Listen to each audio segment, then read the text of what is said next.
OBS만큼 지금 뭐 비교적 중립적으로 방송하고 있는 언론사도 없을 것 같습니다. 네. 자, 지금 뭐 이재명 대표 단식이 정당 지지율에는 어떤 영향을 줬을까 좀 궁금한데요. 자, 좀 엇갈리는 여론조사 결과가 나왔는데 RN서치 조사는 민주당 정당 지지도가 윤 정부 출범 이후 최고 50%가 나왔어요. 국민의힘은 33.9, 자 3.8%포인트가 민주당은 올랐는데, 자 반면 한국갤럽 조사는 오히려 반대로 윤석열 정부 들어 최저치로 떨어졌습니다. 5% 빠졌고요. 국민의힘이 34%, 민주당이 27%, 무당층이 2% 정도가 올라갔습니다. 물론 뭐 여론조사 기관 또 조사 방법별로 다 좀 다르게 나올 수 있는데 왜 이렇게 좀 차이가 나는 걸까요, 김수환 평론가님? 한마디로 말씀드리면 조사 방법의 차이일 거예요. 예. 그러니까 지금 이제 민주당 지지율이 많이 나오는 것은 무선 전화 100%를 한다거나 그럴 경우에 이제 이런 현상이 나타나거든요. 네. 갤럽 말씀하셨으니까 갤럽 같은 경우에는 100% 전화 면접 조사로 진행이 되는 겁니다. 그러니까 어찌 보면 100% 무선으로 할 경우에 응답률이 굉장히 낮게 나오는 반면에 네네. 전화 여론조사를 할 경우에는 응답을 끌어내는 거잖아요. 그러니까 거꾸로 얘기하면은 상대편에 대한 일종의 신뢰 같은 게 생겨나면서 거기에 대해서 답변을 하는 방식이고요. 무선전화 방식은 누군가 물어보는 게 아니라 누가 자동응답으로 얘기를 하면 거기에 대해서 응답하는 형태거든요. 근데 그걸 가지고 뭐 샤이 진보다 이렇게 얘기를 하는 것 같아요. 우리 민주당이 실망한, 그러니까 지지 의사를 지금 표출하지 않거나 아니면 굉장히 좀 낙담하거나 이런 지지층들이 지금 중도로 빠져나가면서 그런 지지층의 경우에는 민주당 응답을 좀 낮게 하는 경향이 나타난다. 뭐 이런 얘기들도 하고, 또 반대로 이렇게 전화 음성이 나올 경우에는 전화 면접을 하는 사람은 사람이 상대가 전화 면접을 하는 사람이기 때문에 부담스러워하다가 무선 응답을 할 경우에는 굉장히 편한 마음으로 민주당 지지층이 나 지지하고 있어요라고 얘기를 한다는 거예요. 그래서 그 격차가 샤이 진보 형태로 나타난다, 샤이 민주당으로 나타난다 이렇게 얘기하는데요.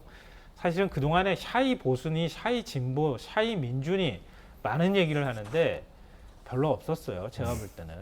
이건 조사 방법론의 차이라고 생각하시면 될 것 같고요. 네. 각각의 조사에 있어서 그 조사에서 추이를 일단 보시는 게 전 제일 좋다고 생각해요. 알겠습니다. 그 숫자를 보지 말고. 예. 그러니까 추이를 봤을 때 지금 두 여론사가 조금 더 엇갈리는 현상이 나타나는데요. 이건 네. 앞으로 조금 더 지켜보시면 어떨까 싶어요. 예. 한 번 조사 결과를 가지고 이 완전히 뭐 엇갈리는 어느 쪽 한쪽이 잘못된 거다 이렇게 보기에는 단정하기는 좀 이른 시점이라고 생각합니다. 예. 장 소장님은 소위 수줍은 진보, 이게 조사 방법별로 좀 차이가 나는 원인이라고 보세요? 있어요. 왜냐하면은 갤럽 조사 같은 경우에 네. 민주당 정권 시절에 국민의힘이라든지 자유한국당 보수 계열에서 지지율이 좀 낮게 나왔어요. 그래가지고 우리가 어떻게 분석을 했냐면 사람 목소리가 나오니까 내 정치적인 성향이 드러나는 것을 숨기는 거죠? 상당히 꺼리는 좀 거죠? 꺼리고 예. 숨겨했다.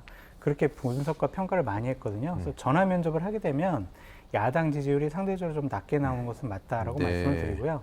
제가 각 정당에 조언 드리고 싶은 것은 뭐냐면, 국민의힘은 민주당 지지율이 높게 나온 CBS 노컷뉴스 RN서치 여기 지지율을 중점적으로 분석을 해야 해요.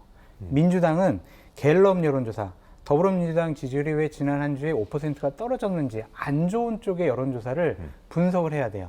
여론조사는 각 정당이 위안 삼으라고 여론조사하는 거 아니거든요. 네. 와, 우리가 잘 나왔구나. 야, 신난다. 그래, 내년 선거 우리 이길 수 있겠다. 이게 아니라요. 안 좋은 쪽 여론조사를 분석함으로써 우리가 선거 전략, 우리가 이제 정기국회 전략, 예산안 전략을 어떻게 짜나가야 할까? 그런 거에 데이터의 기본 베이스거든요.